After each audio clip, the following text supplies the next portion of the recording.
Good morning students, welcome back to the online classes of Eklavya Academy Senior Secondary School. Students, today's our topic is chapter number 3, 7th class, स्वावलंबनम, आत्मनिर्भरता. अद्य मम प्रकरणम तृतीय पाठ स्वावलंबनम आत्मनिर्भरता. अब देखो बच्चों, पिछली कक्षा में हमने पढ़ा था कि श्रीकंठ और कृष्णमूर्ति दो मित्र हैं, जिसमें श्रीकंठ जो है धनवान है और कृष्णमूर्ति निर्धन है. श्रीकंठ के घर में सारी सुविधाएं हैं. तो क्या हुआ था, एक दिन श्रीकंठ यानी जो धनवान मित्र था वह कृष्णमूर्ति के घर गया. एकदा श्रीकंठ तेन सह प्रातः 9 वादने तस्य गृहम अगच्छत. एक बार श्रीकंठ अपने मित्र के साथ जो है प्रातःकाल 9 बजे जो है उसके घर गया. तत्र कृष्णमूर्ति तस्य माता पिता च स्वशक्तया. वहाँ पर कृष्णमूर्ति ने अपने माता पिता के साथ माता और पिता के साथ स्वशक्तिया यानी अपनी शक्ति के अनुसार श्रीकंठस्य आतिथ्य को अकुर्वन्, श्रीकंठ का अतिथि सत्कार किया. अगच्छन यानी आया, अकुर्वन् यानी किया.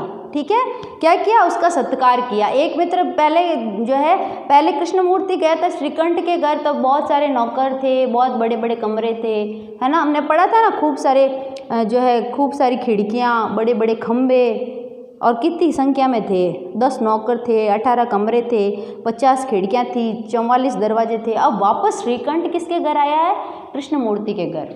ठीक है, और फिर क्या लिखा है, तस्य कृष्णमूर्ति तस्य माता पिता च स्वशक्तिया. तो क्या हुआ, कृष्णमूर्ति ने अपने माता पिता के साथ अपनी शक्ति के अनुसार श्रीकंठ का आतिथ्य सत्कार किया. एतत् दृष्ट्वा, यह देखकर श्रीकंठ अकथयत्, श्रीकंठ ने कहा, मित्र अहम भवताम सत्कारेण संतुष्टो अस्मि. मैं तुम्हारे सत्कार से क्या हुआ हूँ, संतुष्ट हुआ हूँ. आतिथ्यम यानी अतिथि सत्कार से. ठीक है, संतुष्ट हुआ हूँ. केवलम इदमेव मम दुखम यत तव ग्रहे के एको अपि वृत्य न अस्ति. लेकिन मुझे इस बात का दुख है कि तुम्हारे घर में एक भी क्या नहीं है, नौकर नहीं है. क्या नहीं है तुम्हारे घर में, एक भी. वृत्य यानी क्या होता है, नौकर.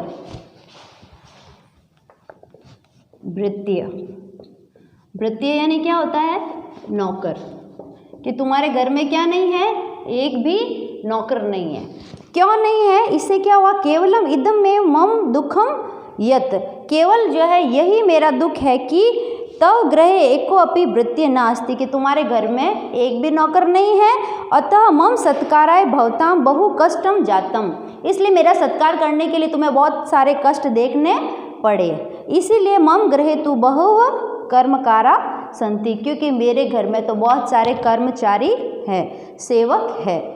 कर्मकारा यानी भी क्या होता है बच्चों, सेवक या कर्मचारी. कर्मकरा यानी होता है सेवक या फिर कर्मचारी. सेवक या फिर क्या होगा, कर्मचारी. संति का मतलब क्या होता है, संति यानी है. अब इसमें क्या होगा, अस धातु है, अस्ति स्थ संति. तो अस धातु है और लट लकार है.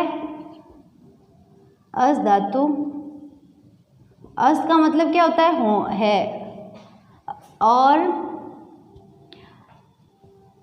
लट लकार है, अस धातु, लट लकार बहुवचन.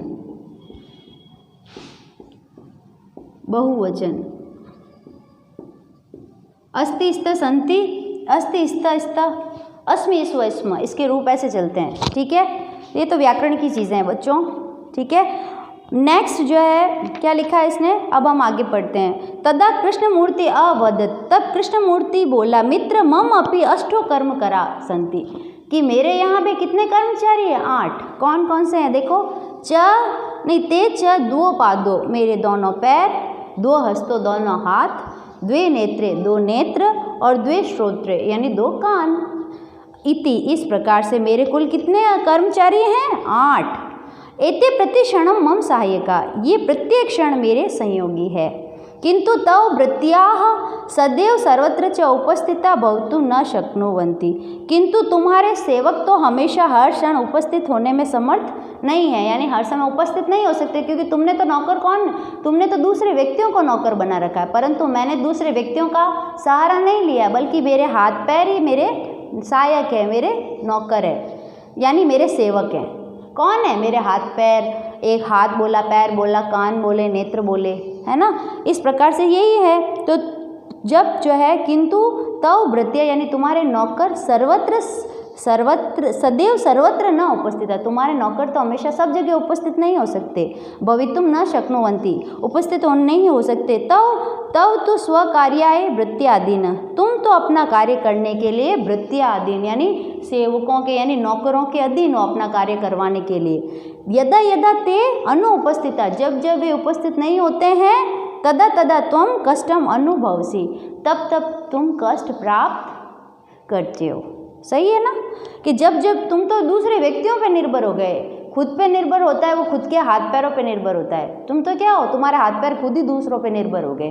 तो जब जब तुम्हारे घर में 10 नौकर है, परंतु जब जब वो उपस्थित नहीं होते तब तक तुम्हें क्या होता है, कष्ट का अनुभव होता है। और स्वावलंबने तु सर्वदा सुखमेव न कदापि कष्टम भवति, किंतु मैं तो स्वावलंबी हूँ, है ना, किंतु स्वावलंबन मैं तो जो हमेशा सुखी होता हूँ, सर्वदा सुखमेव, सर्वदा सुखी होता हूँ, न कदापि कष्टम भवति, कभी भी कष्ट का अनुभव या कभी भी कष्ट का अनुभव नहीं करता। भवति, भवति का क्या मतलब होगा? भवति का मतलब होगा भू धातु, भवति यानी होता है, लेकिन मुझे तो कभी भी कष्ट नहीं होता है। भू धातु,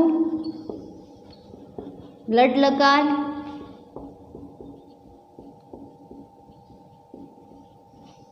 प्रथम पुरुष,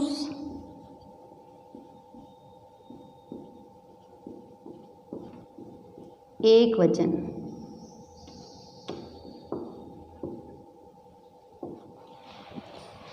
भवति भवत भवन्ति भवसि भवत भवत भवामि भवाव भवाम।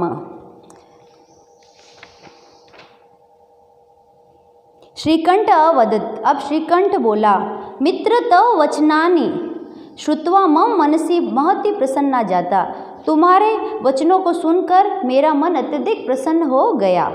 ठीक है, मुझे बहुत अधिक प्रसन्नता हुई। अधुना अहम अपि स्वकार्याणि स्वमेव कर्तुम इच्छामि, अब मैं भी आज के बाद अभी मैं भी अपने कार्य को स्वयं ही करूँगा।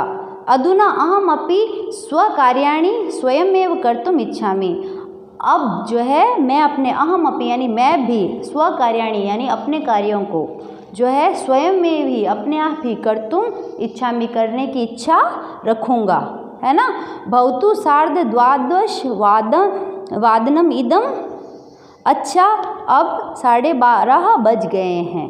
ठीक है, सांप्रतम गृहम चलामी, अब घर को चलता हूँ, अब घर को चलता हूँ, ऐसा उसने कह दिया।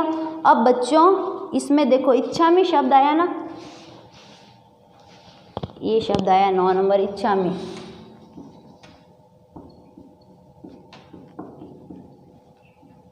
इच्छामी यानी क्या होगा? चाहता हूँ।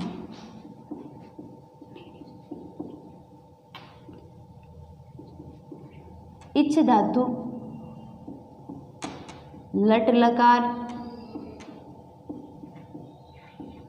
उत्तम पुरुष एक वचन, उत्तम पुरुष एक वचनम। इच्छामि इच्छाव इच्छाम, और यहाँ पे अपि शब्द जो है वो क्या है? अव्यय। अपि का मतलब होता है भी, ये क्या है? अव्यय। अव्यय शब्द है बच्चों, ये क्या है? अव्यय। अपि यानी भी, जो कभी नहीं बदलते। और इसके अलावा ग्रामर का कर्तुम जैसे निकला, एक कर्तुम शब्द देखा है? कर्तुम यानी क्या होता है? करना। कर्तुम यानी कि करना। इसमें क्री धातु है और कौन सा प्रत्यय है? तुमुन प्रत्यय। जहाँ पर भी बच्चों तुम आता है वहाँ पे कौन सा प्रत्यय होता है? तुमुन प्रत्यय। जैसे कर्तुम तो तुमुन, पठितुम तुमुन, गंतुम तुमुन, ठीक है, वदितुम तुमुन, तुम पीछे जहाँ भी तुम आए वहाँ पे कौन सा प्रत्यय होता है? तुमुन। ओके, तो अब आपका होमवर्क, ठीक है, अब आपका होमवर्क बच्चों, आप कल तो पहले प्रश्न नंबर 1 ही दिया था, अब आपको प्रश्न नंबर 7 दे रहे हैं, ठीक है। वैसे चैप्टर पूरा हो गया है। गृह कार्य में 7 नंबर क्वेश्चन और 2 और 3, प्रश्न नंबर 2 और 3 ही देंगे आपको, है ना। स्टेप बाय स्टेप चलते हैं क्योंकि चैप्टर पूरा हो गया है। प्रश्न नंबर 2 और 3 कीजिए, ठीक है। ये है क्लास वर्क, ये है होमवर्क। तो आज की कक्षा को यहीं पे विराम देती हूँ। बहुत बहुत धन्यवाद।